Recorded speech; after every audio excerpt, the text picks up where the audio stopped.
No Repórter Canção Nova de hoje, a gente volta ao Rio Grande do Sul depois de um ano das enchentes que atingiram quase todos os municípios do estado. Nossa equipe percorreu 10 cidades de 3 regiões diferentes, ouvindo de perto quem viveu um momento tão difícil. No meio de tantas histórias, algo se destaca. Mesmo diante de tantos desafios, a fé e a esperança de recomeçar continuam vivas. Muito graças ao trabalho da igreja. Seja bem-vindo ao Repórter Canção Nova, que está começando agora.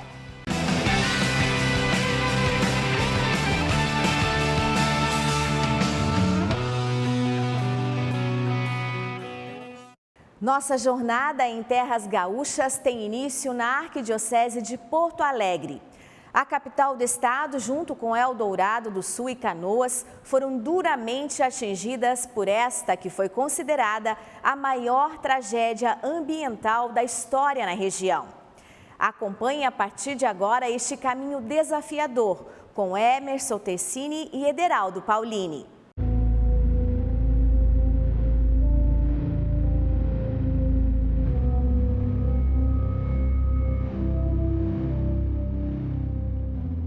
Maio de 2024, um mês marcado para sempre na história do Rio Grande do Sul. A partir daquele período, o estado enfrentou a maior catástrofe climática.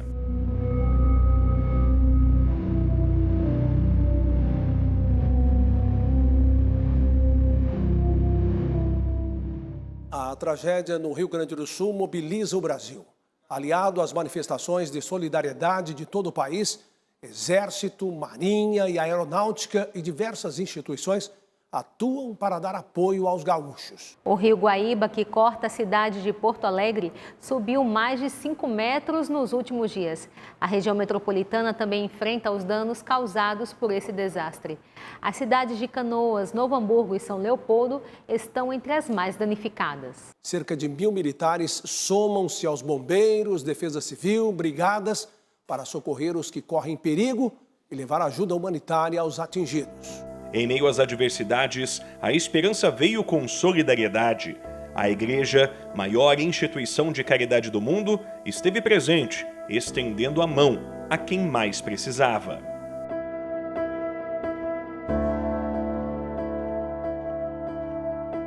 A presença da Igreja foi fundamental em um cenário de destruição. Das 497 cidades do Rio Grande do Sul, 478 foram atingidas. Isso representa pouco mais de 96% dos municípios do estado afetados por este cenário de alagamentos, inundações e deslizamentos de terra. Cerca de 2.400.000 pessoas enfrentaram dificuldades, como danos materiais, paralisação de serviços e até mesmo a necessidade de deixarem suas residências. 184 mortes foram confirmadas, 25 pessoas continuam desaparecidas, mais de 800 ficaram feridas. As enchentes de 2024 foram causadas por uma combinação de fatores climáticos: a permanência de uma frente fria na região sul, o transporte de umidade que veio da Amazônia, os chamados rios voadores, e a formação de uma área de baixa pressão atmosférica que provocou nuvens com capacidade de gerar precipitações muito intensas. Houve uma situação, uma junção de muitos fatores, alguns mais limitados àqueles dias, mas também por uma situação que veio se preparando de meses atrás, a partir do El Niño, e diria de décadas atrás, em função do aquecimento global. Evitar as inundações é difícil. Existem obras de engenharia, inclusive a cidade de Porto Alegre tem comportas e outras também têm comportas que podem mitigar os efeitos. Um estado que lutou para recomeçar. A igreja teve um papel muito bonito e fundamental. Eu nunca vi uma onda de solidariedade tão grande e tão bonita no Brasil, envolvendo não só nós, Igreja Católica, mas também outras expressões da sociedade. E nós aqui na Arquidiocese, claro, dentro das possibilidades e dentro daquilo que também que nos chegou, fizemos o possível para atender o maior número de pessoas que necessitam ou necessitavam de cuidados. Um ano depois, a Arquidiocese de Porto Alegre se reuniu para celebrar a vida diante de sua padroeira, a Mãe de Deus. A vista do Guaíba revela o desafio enfrentado. Dom Jaime presidiu a missa pelos 25 anos do santuário e recordou a proximidade do Papa Francisco com o povo gaúcho durante a tragédia. Foi ali no ponto alto da tragédia, mas depois em vários momentos, quando pudemos encontrá-lo em Roma, a primeira pergunta que ele sempre me fazia era: como está o Rio Grande do Sul? Como está a realidade? Assicuro la mia preghiera per la popolazione dello Stato del Rio Grande do Sul, in Brasile, colpite da grande inondazione. Il Signore accoglie i defunti, conforti i familiari e quanti hanno dovuto lasciare le loro case. Muitos são os motivos para comemorar. Dados da Caritas Arquidiocesana mostram o impacto da mobilização. Mais de 3.400 fardos de água, 130 colchões, quase 110 mil doações de roupas e agasalhos e quase 130 mil quilos de alimentos doados. Mas ainda há muito a fazer. Muitos recursos foram ditos liberados para atender os flagelados, mas na prática realmente vemos muito pouco sendo feito. Os diques da região metropolitana, as comportas, as bombas, enfim, são parte do sistema de segurança da cidade que sabemos não estão plenamente, digamos assim, naquele estágio que deveria estar. Se vamos aqui em alguns bairros da cidade de Porto Alegre ou de Canoas, nós ainda podemos vislumbrar e ver e testemunhar as consequências da tragédia. Só é possível enfrentar o desafio se há uma fé, uma mística, uma espiritualidade que sustenta. Não se trata simplesmente de um esforço, eu diria, humano. É preciso, certamente, a sustentação que a fé nos oferece. Um ano depois, a rotina retornou a Porto Alegre. No entorno do estádio Beira-Rio, pessoas caminham, correm e pedalam. Contemplam o pôr do sol do Guaíba, o mesmo que um dia provocou medo. Onde havia água, hoje há asfalto. O estádio do Internacional ficou 35 dias sem água e luz e 2 meses sem jogos. A Arena do Grêmio também foi afetada. O entorno sofreu com as cheias numa batalha fora das 4 linhas.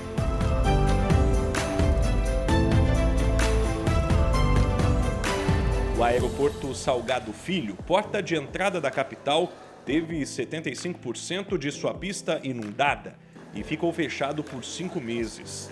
E nesse período todo, as preocupações todas elas permearam em relação à segurança do ativo, né, a segurança da estrutura, dos equipamentos, do aeroporto como um todo, né, ao mesmo tempo se planejando como seria a retomada, né, não simplesmente secar a água ser drenada e o aeroporto funcionar. Quais eram as ações necessárias de forma mais imediata, né? Tudo isso foi sendo avaliado, discutido e executado assim que possível. Reabrir o aeroporto, que transportou em 2023 quase 7 milhões e meio de pessoas, foi um desafio que envolveu o governo federal e a ANAC. Uma conquista para o turismo, a economia e a conectividade do estado com o restante do país. E a partir disso, foi feito um plano de ação, um cronograma, construído e apresentado junto com o governo federal, de retomada do aeroporto e se dividiu em 2 datas. Em 21 de outubro, uma retomada parcial, com parte da pista de pouso e decolagem sendo utilizada, 1.730 metros, certo? E o aeroporto funcionando por menos tempo, não por 24 horas por dia, das 8 às 10 da noite, apenas voos domésticos. Relevância econômica, fortalecimento turístico e empresarial. O aeroporto está de volta, após uma trajetória de recomeço. Nós temos hoje todas as rotas praticamente já retomadas, as internacionais também, com crescimento já de vários, agora no mês de temporada de inverno, que começa agora. E a temporada de inverno é importante porque ela atrai muito turista, principalmente para a Serra Gaúcha e outros destinos aqui no estado, mas também como conexão e oportunidade para levar as pessoas hoje daqui para outros destinos, sejam domésticos, sejam internacionais.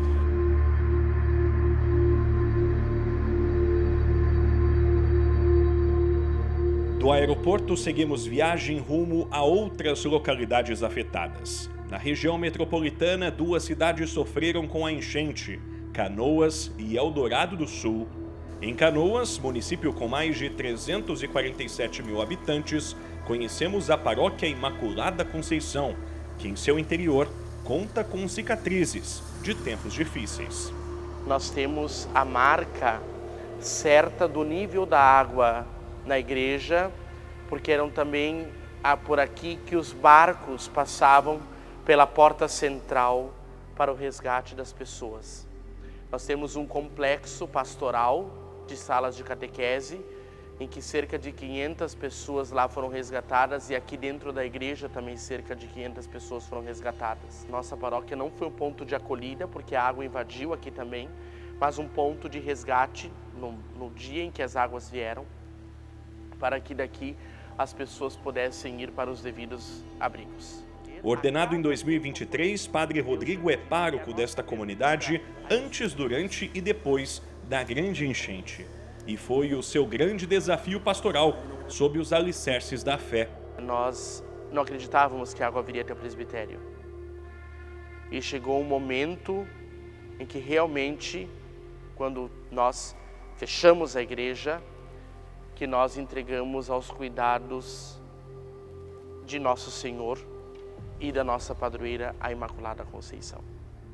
E o que me marca muito é ver a presença de Nossa Senhora na vida desse povo, e sobretudo porque também outros grupos que talvez não nos trouxeram tanta paz dentro da igreja, arremessaram 3 pedras na imagem da padroeira da Imaculada Conceição, mas ela não sofreu nenhuma quebra, não caiu e se manteve em pé.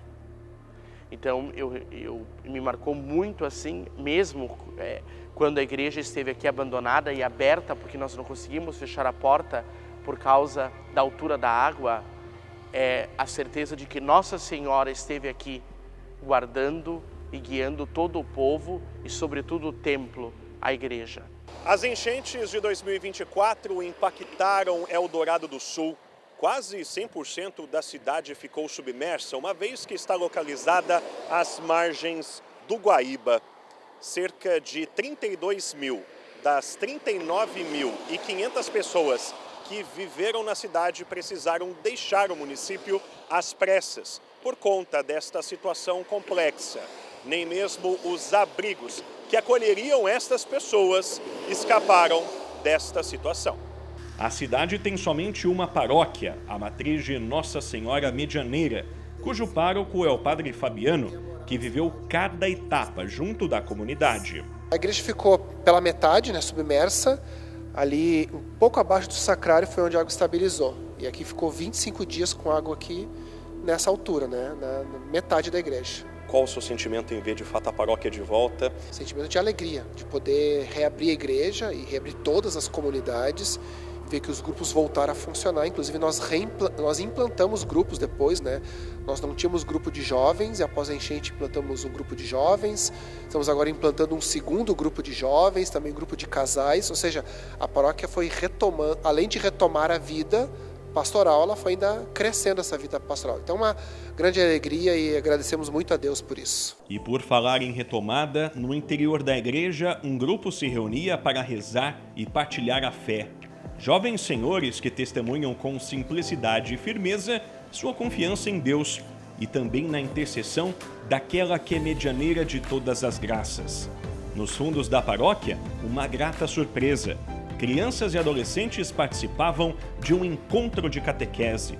E um detalhe que inspira: os catequistas também são jovens, entre eles um vocacionado ao sacerdócio. O que foi me transformando aos poucos foi ver, para não cair na ansiedade também, de querer ver tudo pronto, ou no desespero.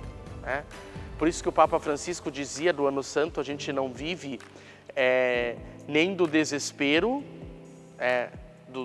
do pessimismo, como se fosse dar tudo errado, e nem do otimismo, como se fosse dar tudo certo. Nós vivemos a esperança, amanhã será melhor. E justamente nisso que a gente vai crescendo, vendo que cada momento, a cada semana da reconstrução, Deus foi pedindo algo de nós. Foi o momento, talvez, de acolher as famílias, as marmitas, depois da limpeza, depois vamos reabrir, vamos acolher. A cada tempo Deus foi pedindo. E a nossa abertura a estes sinais dos tempos, a vontade de Deus é que também nós vamos crescendo. É aquilo que Deus vai pedindo para nós vivermos o momento presente, sem pessimismo e talvez nem otimismo, ansiedade, mas com esperança.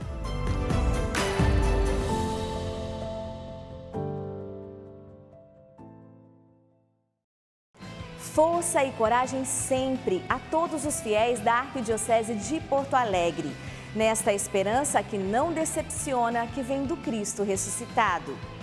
A gente vai agora para um rápido intervalo e voltamos daqui a pouco. Até já!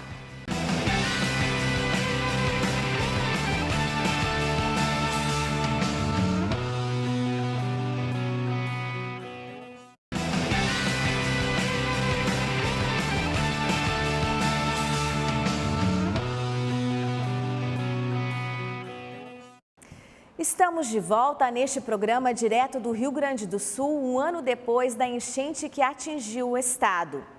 As enchentes não atingiram só a região metropolitana de Porto Alegre. Os rios que desaguam do Lago Guaíba passam por várias cidades antes disso. E isso acabou deixando a situação bem complicada na época. Um município que fica a quase 40 quilômetros da capital gaúcha não foi atingido pelas águas e se tornou um verdadeiro gabinete da solidariedade.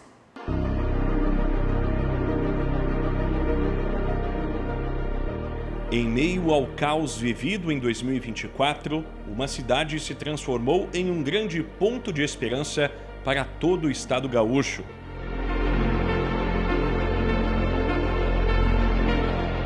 Estância Velha não foi atingida pela enchente, mas tornou-se referência quando o assunto é caridade. Providencialmente tem como titular o Sagrado Coração de Jesus, que jamais desampara seus filhos em meio às tribulações, seja de qual município for. Eu percebi aqui na nossa cidade um ar de uma normalidade um pouco fria, um pouco, poxa, está acontecendo algo tão grande aí, né? E a nossa cidade seguindo como se nada tivesse acontecendo. Isso ali me incomodou um pouco, né? E aí então eu comecei a pensar como que a gente poderia ajudar essas cidades. Eu montei um comitê, né, que a gente chamou de Gabinete da Solidariedade, e a primeira fonte de ajuda foi preparar comidas, né, preparar marmitas, né? Então a gente começou a preparar e levar para essas cidades atingidas. Grandes cidades já não tinham condições de acolher todos que precisavam de abrigo. Não por acaso, muitas famílias fizeram morada na terra do coração de Jesus. A Prefeitura de Novo Hamburgo estava ali acolhendo as pessoas atingidas pela enchente. E quando eu estava saindo do pavilhão, eu vi uma família, uma mãe sozinha, com um bebê de colo, menos de 6 meses, e mais uma outra criança de 3 anos caminhando ao lado dela, que ela disse que veio caminhando de São Leopoldo e queria ajuda no município de Novo Hamburgo. E a prefeitura, a organização, a FENAC, disse, olha, aguarda, a gente já vai te atender, mas a gente está dando prioridade agora para receber as pessoas que moram em Novo Hamburgo. Isso foi muito triste, isso me comoveu muito, e na hora eu pensei que eu tinha que fazer algo para aquelas pessoas, e a primeira pessoa que eu liguei foi para o Padre Alex. Liguei para o Padre Alex, disse, Padre, a gente precisa montar um espaço para receber pessoas de São Leopoldo, o senhor me ajuda? Ele prontamente disse que sim, que ajudava. Em questão de meia hora a gente tinha aí em torno de 400 leitos montados dentro do ginásio da igreja.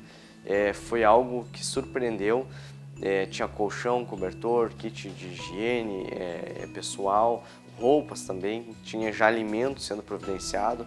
Então isso foi algo incrível. Eu passei aqui uns 40 dias, mais ou menos, né, na Casa de Maria. Eu fazia parte de entrada das doações e a saída também. A gente começou a receber então as maravilhosas doações advindas de todo o Brasil, só que deram em volumes gigantescos, né, em carretas.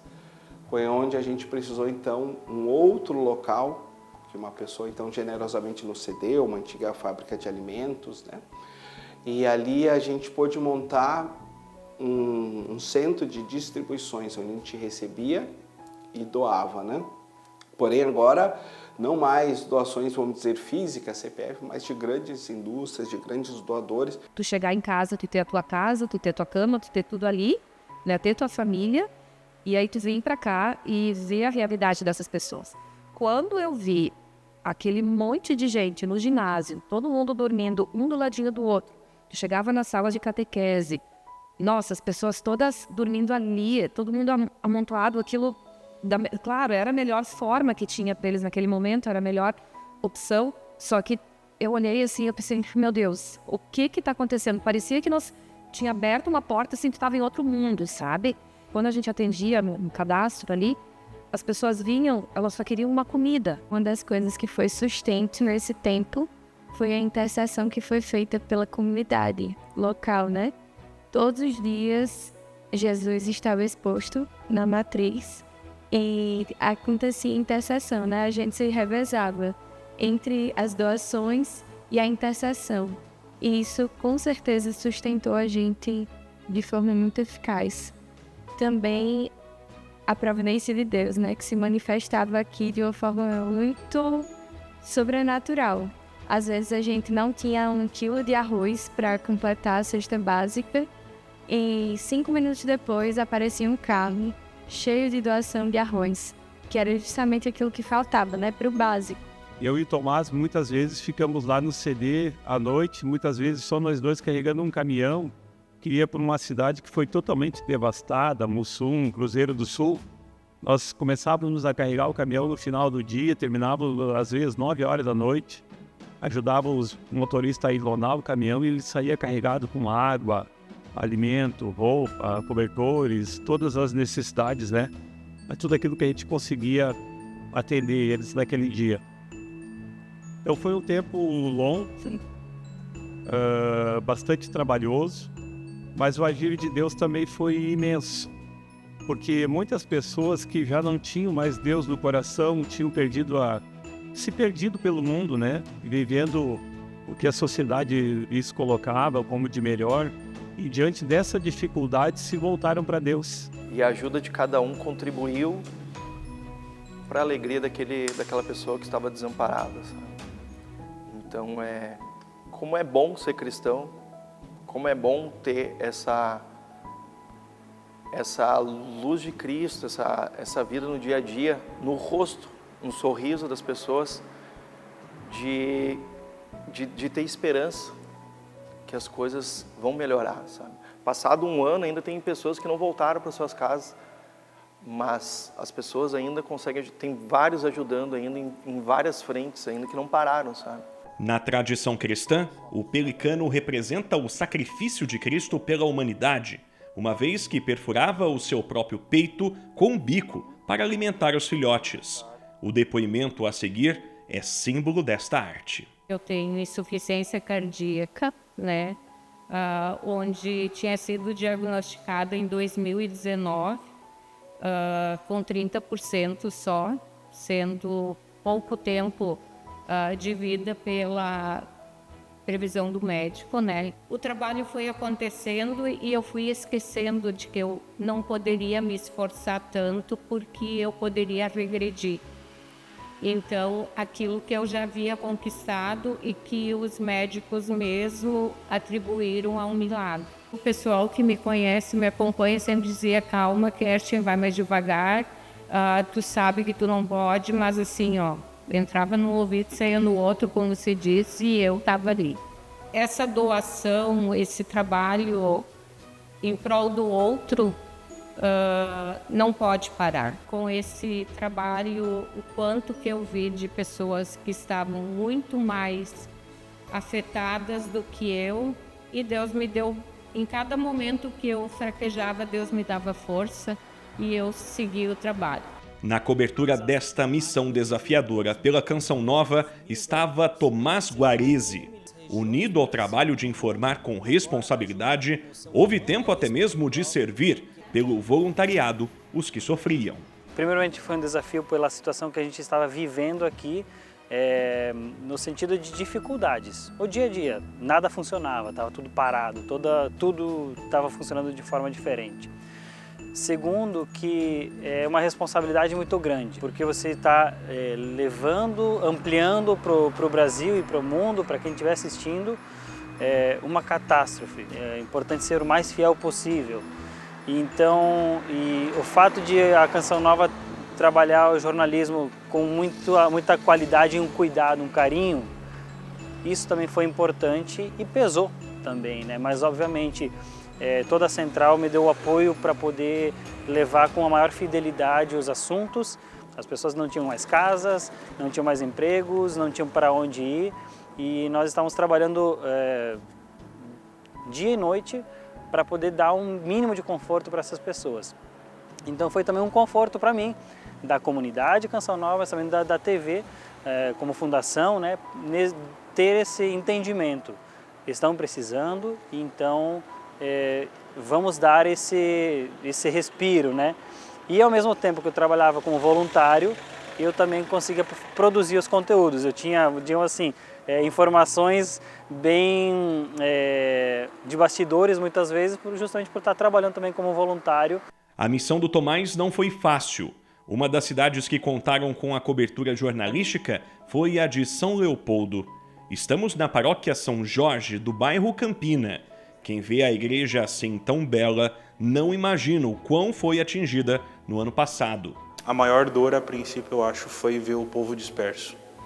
Foi ver o nosso povo fugindo para tudo que é lado, para tentar se salvar, para tentar salvar os seus familiares e alguma coisa que eles podiam carregar nas mãos, né? Essa foi a pior sensação. Ver o sacrário jogado no chão, né? A Eucaristia dissolvida, a gente não tinha como prever o tamanho da enchente, né? O altar jogado no meio da igreja, as coisas todas espalhadas, todas sujas, os objetos litúrgicos todos sujos. Então, a nossa casa onde a gente rezava estava completamente destruída. Após a enchente, a paróquia ganhou um novo altar e a mesa da palavra. Mas as imagens que hoje contemplamos são sinais da reconstrução de uma comunidade. A água ela parou nos pés da cruz. Coincidentemente, a altura dos pés da cruz era a mesma altura dos pés da imagem de Nossa Senhora, onde a água então chegou no seu limite, praticamente 3 metros. Mas um sacrário lateral que a gente tinha, uma hóstia que foi pega pela enchente e ela não se dissolveu. Ela permaneceu intacta. Nós colocamos água para ela dissolver, não tinha como consumir, ela estava bem colada no fundo da teca e ela não se dissolvia. Ela simplesmente ficou dias, além dos 20 dias da enchente, ela depois ficou mais 3, 4 semanas com água e simplesmente não se dissolveu. Mas é um sinal que está, pelo menos registrado em fotografia, essa presença como que do Cristo que diz, né, que nessa tribulação ele permanece conosco. De São Leopoldo, nossa próxima parada é em Três Coroas. 80% da cidade foi atingida pela enchente. Era possível notar os rastros das adversidades ao andar por algumas ruas do município. Estamos aqui no bairro Vilão, que é praticamente o centro, né? E nesse espaço, nesse ambiente, nesse bairro, na verdade, muitas famílias, então, podemos constatar, né, perderam suas casas, como também muitas acabaram, então, enfim, abandonando, né, as suas propriedades, não voltando mais, né? Atualmente, né, temos em torno, né, mais ou menos, né, foram atingidas 18 mil famílias, mas 8 mil famílias ficaram sem casa, né? Então algumas estão revendo as suas casas, reconstruindo, outras, enfim, abandonaram realmente o espaço, o local, né, de sua residência. Outras estão morando com seus próprios parentes, né? Outras foram para outras cidades. E em tempos incertos, a paróquia Sagrada Família pôde ser sinal da luz de Cristo, a partir do testemunho de muita gente disposta em ajudar. Existe algo maior, né? Porque muitas pessoas a gente via e conversava, muitos sem esperança já. Porque em questão do dia para a noite perderam tudo aquilo que levaram anos e anos para conquistar, né? Porque não estavam simplesmente recebendo a visita dos missionários. Quando nós íamos nas casas, era como para eles se estivessem recebendo a visita de Deus para eles. Aqui em que a gente saiu aquele 1 mês do seminário para viver de fato com o povo de Deus, né? Aquilo que se fala, né, do pastor com o cheiro da ovelha. Então a gente poder estar ali e ver também a importância que aquelas pessoas percebiam da presença da igreja. A sensação que a gente tem quando a gente para lembrar tudo que a gente viveu, a gente vê o quanto Deus foi tão bom e tão generoso, que deu força dia a dia pra gente, né? Que deu o quanto que a gente foi forte, poder dar apoio, dar carinho para essas pessoas, trazer um pouco de conforto para esses lares. Isso foi alimenta a nossa alma, assim, e deixa a gente caloroso, né?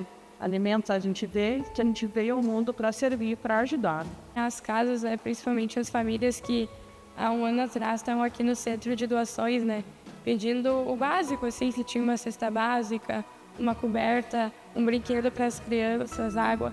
Ver assim agora elas reerguidas, né, com esperança, vem aqui das missas da paróquia e ver, como ela disse, né, o brilho no olhar das pessoas voltando, né, olhando para trás e pensando, a gente conseguiu, a gente passou por tudo isso junto, como uma família, né. Eu tinha uma casa para voltar no final do dia, mas eu não conseguia ficar em casa sem fazer nada, vendo as pessoas precisando de tanta ajuda, tanto acolhimento, tanta coisa.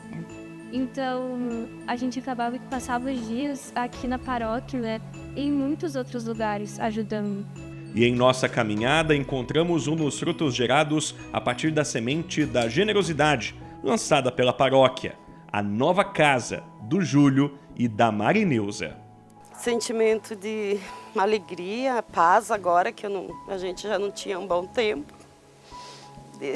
A gente ter sobrevivido aquela noite e agradecer a Deus, sabe, por tudo, pelo padre. Me deu maior força. Me ligou, eu tenho uma ótima notícia, sabe? Daí ele falou que eu tinha ganhado a casa. Aí sim, eu chorei. Aí é uma mistura de alegria com tristeza, com... Não vejo a hora. Ai, botar minhas coisinhas aí, que eu ganhei tudo também, né? Sem mais delongas, subimos a escada para conhecer a nova casa desta família. Desta vez, construída em uma altura segura. A casa, a gente ergueu ela do chão. Deu 2,80 metros de altura. A gente pôs ela em cima para a água poder passar por baixo. Ela tem 3 cômodos, tem sala e cozinha, banheiro e a área de serviço embaixo, na realidade, e ficou o porão aberto para fazer alguma coisa no futuro. O mais importante é estar em cima, né? O mais importante foi a gente subir para cima, porque aqui a gente está fora de perigo, graças a Deus.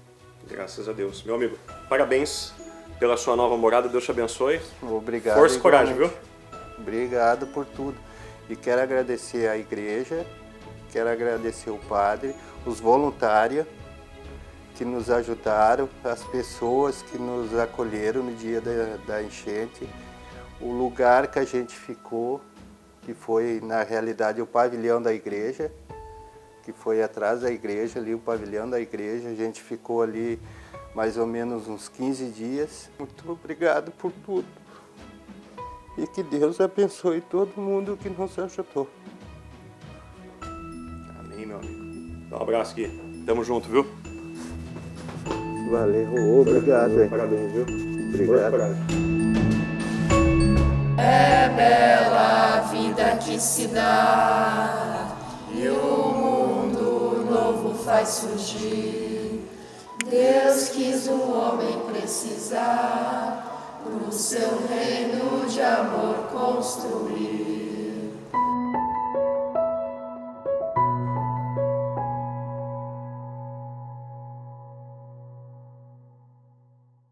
Que a solidariedade dessas pessoas inspire mais gente a ajudar o próximo, para que o mundo seja melhor e mais humano.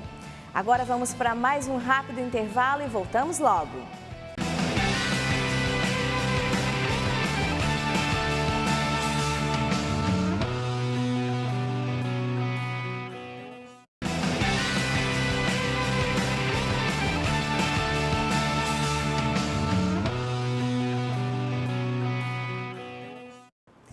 Estamos de volta para contar como estão as cidades do Rio Grande do Sul um ano depois das enchentes.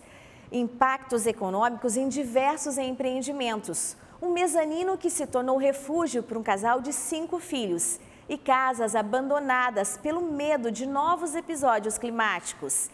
Esse é o cenário que vamos mostrar no último bloco do nosso programa.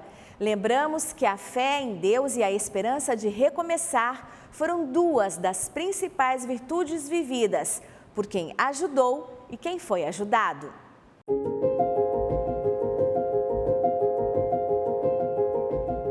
Os impactos de 2024 foram sentidos em diversos segmentos, como nas empresas.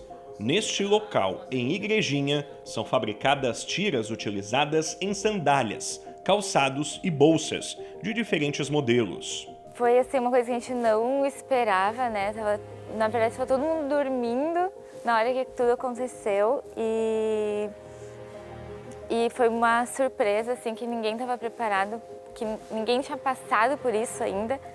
Então a gente começou a erguer as coisas aqui dentro e a gente não sabia nem como erguer, na verdade. E então a gente botou em cima de caixas, assim, em cima das cadeiras e pensamos, seja o que Deus quiser agora, né? Daí a gente fechou tudo e saiu. Em uma fábrica de calçados, tudo chega pré-pronto, facilitando a produção, mas toda a cadeia envolvida foi afetada. Então a gente perdeu praticamente tudo o que tinha de material, de tira pronta, de material que estava ali ainda para a gente fazer. A gente perdeu tudo e afetou, né, o maquinário, os motores das máquinas. Impacto econômico significativo, né? Muito. O nosso estoque também a gente perdeu tudo, que a gente ergueu, mas acabou caindo tudo. Nós lá em casa a gente tem bastante fé, né? Então essa parte ajudou bastante também, né? A gente não se desesperou, né? A gente teve fé e a gente vai muito na igreja e isso nos ajuda, né, a fortalecer. Esta resiliência alicerçada na espiritualidade foi essencial para essa família que mora ao lado do rio. O mezanino foi o local encontrado para proteger, principalmente, os 5 filhos. Daí as crianças perguntavam, mãe, por que o rio tá dentro de casa? Aí eu dizia, ai filho, eu não sei, né? Só Deus sabe. Porque a gente naquela hora, o que tu vai responder, né? Tu tá ali literalmente aquela hora, então para de subir. E tu não sabe o que fazer. Então, bom, ou eu digo, esse é o fim mesmo. Toda a área externa da casa da Rafaela ficou tomada pela água. Dentro da residência, a água chegou a quase 1 metro. Os sinais ainda são visíveis. Tu fica tentando ser um pouco racional, só que é muito... Não dá, assim, tu tá impotente, tu não tem o que fazer.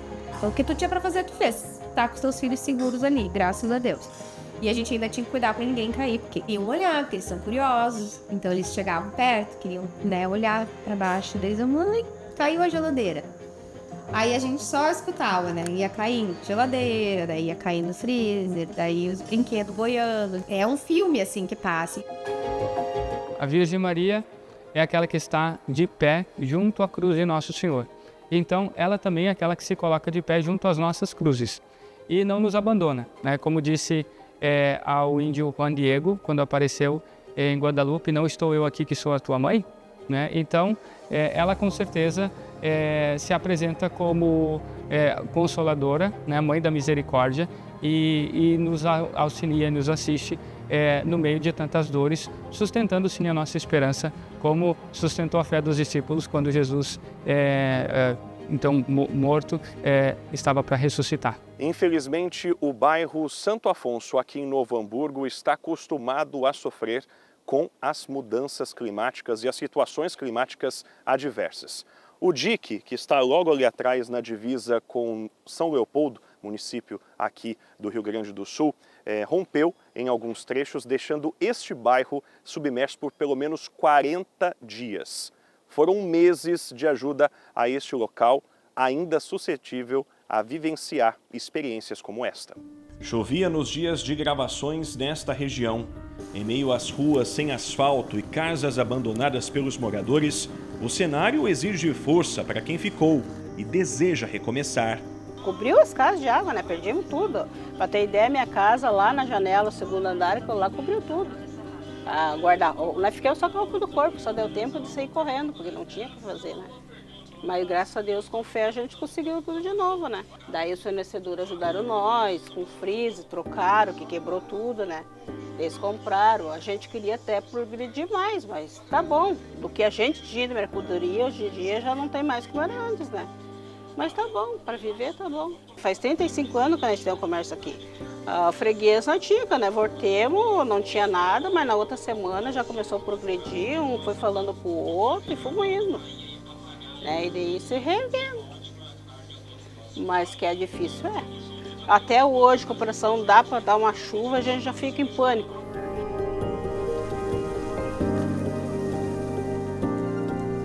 Era um barro, uma água preta, já isso muito escura. E um cheiro forte assim que não dava para aguentar. E quando nós entramos aqui, a gente viu tudo caído, né? Tudo destruído, não tinha nada, né? Tudo era... Não tinha como recuperar nada, nem coberta, nem nada, nada. A gente só tirou para fora e começamos a limpar tudo. Apesar das complexas recordações, quem vivencia a esperança que não decepciona é a Zenaide e sua família.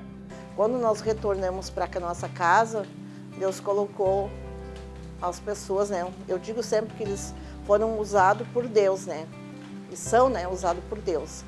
E eles nos ajudaram, nos apoiaram em todos os momentos.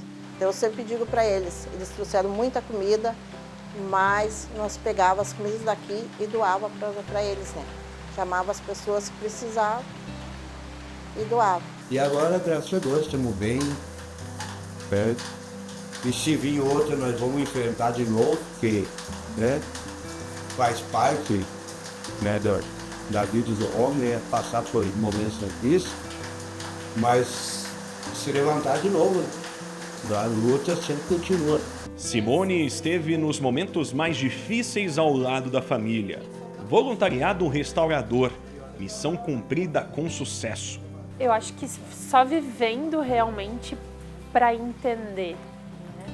Mas é muito difícil botar a cabeça no travesseiro pensando que tu podia ter feito algo naquele dia e não fez. Tudo fazia diferença, tudo, qualquer coisa fazia diferença.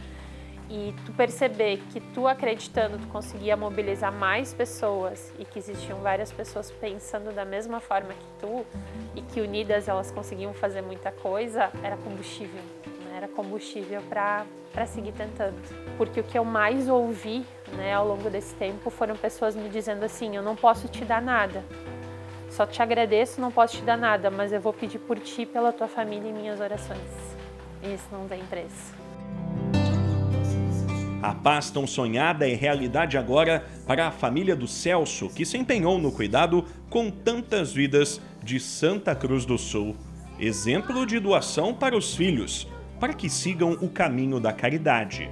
Nós nos desgastamos, tivemos bastante trabalho, foi um peso emocional bastante grande, mas nós também colhemos muito frutos, né?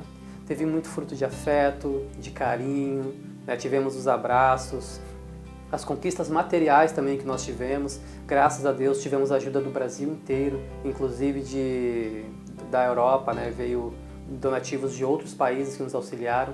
Uma das regiões mais afetadas pelos eventos climáticos foi o Vale do Taquari, no Rio Grande do Sul. Em menos de um ano, 3 enchentes históricas atingiram dezenas de cidades desta região central do estado. Por todos os lados, cenário de destruição. No entanto, o povo não perdeu a fé. Trafegar por algumas ruas de Cruzeiro do Sul é tocar na dura realidade enfrentada por um povo. Não há como não se emocionar ao ver boa parte da comunidade distante de suas origens. O rapaz foi para Santa Cruz, que perdeu tudo aqui também, ficaram ilhados. Ele voltou, ele foi no topo do morro e ele disse, pai, quando a água baixar, tu não volta para casa, não vai sozinho. Eu insisti, esperando a água baixar. Usei essas botas aqui, vim caminhando por dentro da água ali. A minha mulher, a Marli, veio junto. Quando chegamos ali, não tinha mais nada.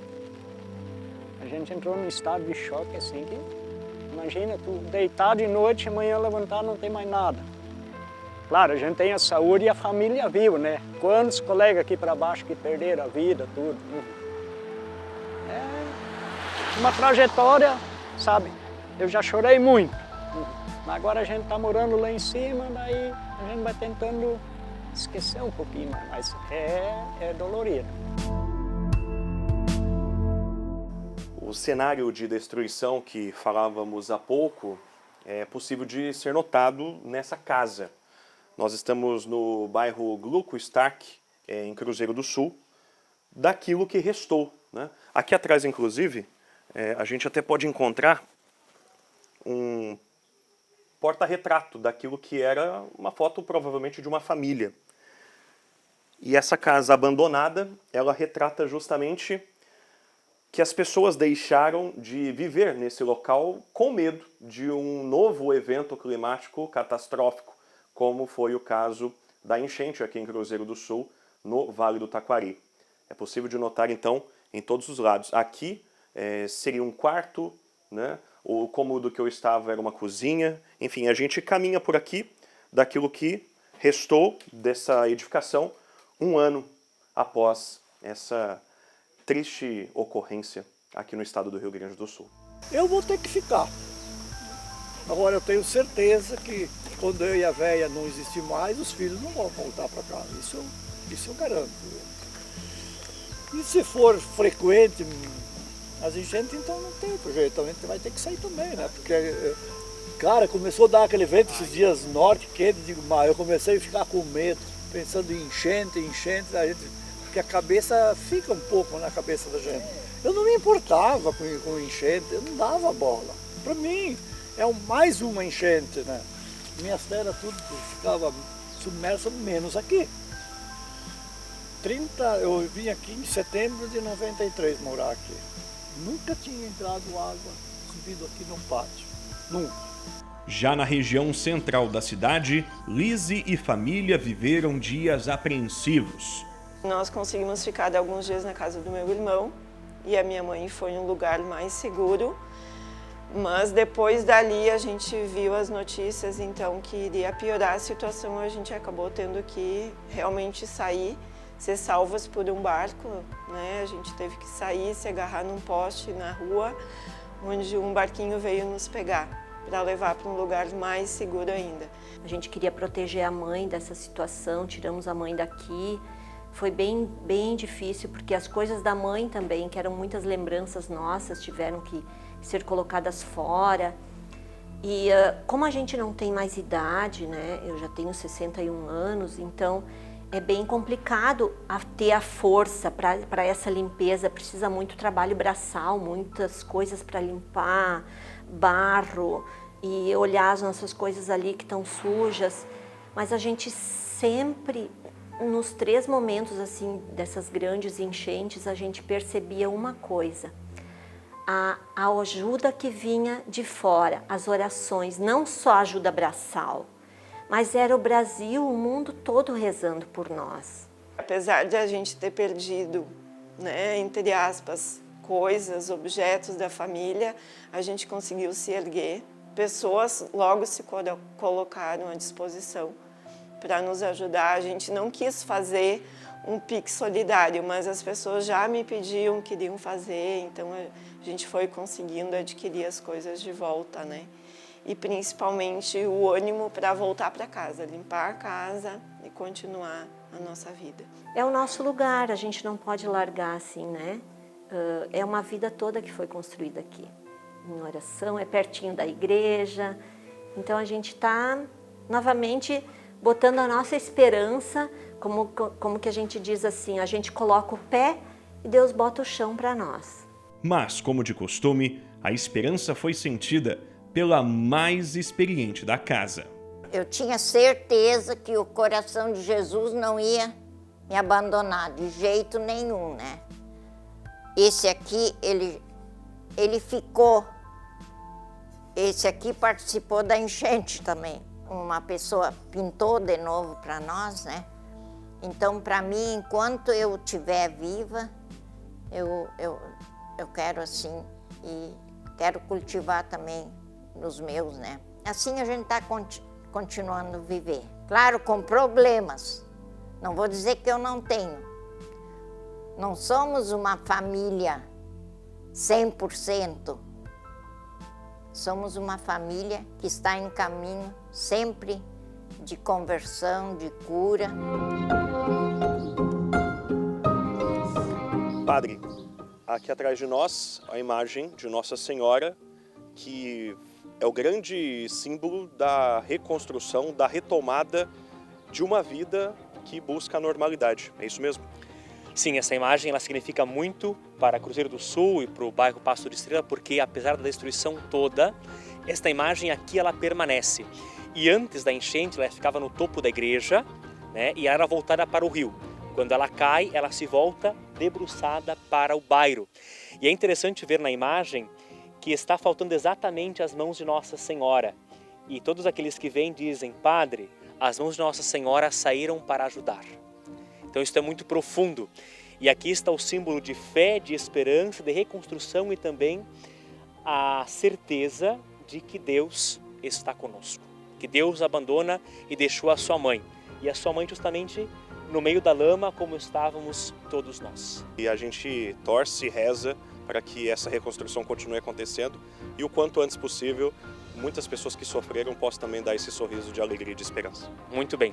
É isso mesmo, eu acho que nós temos que, como paróquia, como comunidade, como cruzeirenses, fazer as pazes com o Rio Taquari e o Rio Taquari conosco, porque ele é símbolo de vida, de esperança e que agora temos que olhar para frente, reconstruir e reconstruir sim, com muita fé e sempre olhando a ideia de um futuro que a Deus pertence, mas nós com Deus vamos construir.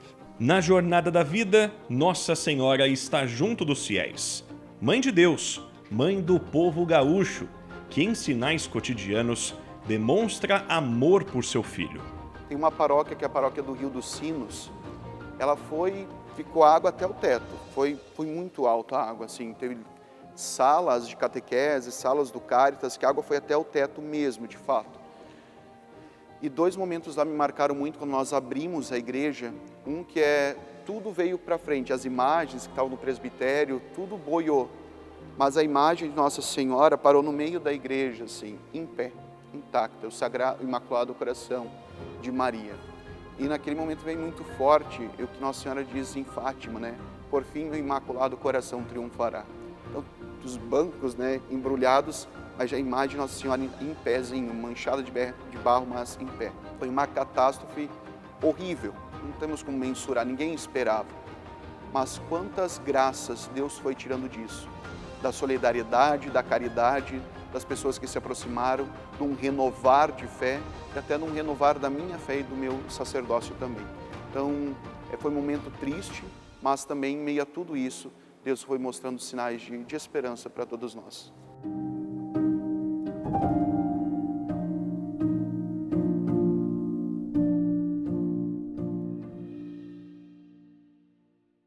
Agradecemos ao Padre Alex Boardman da Diocese de Novo Hamburgo por toda a acolhida nestes dias que passamos com nossa equipe de jornalismo.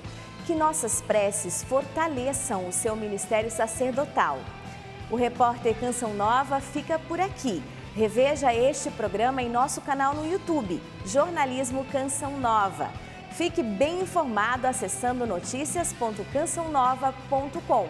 Uma ótima semana para você e até a semana que vem, se Deus quiser.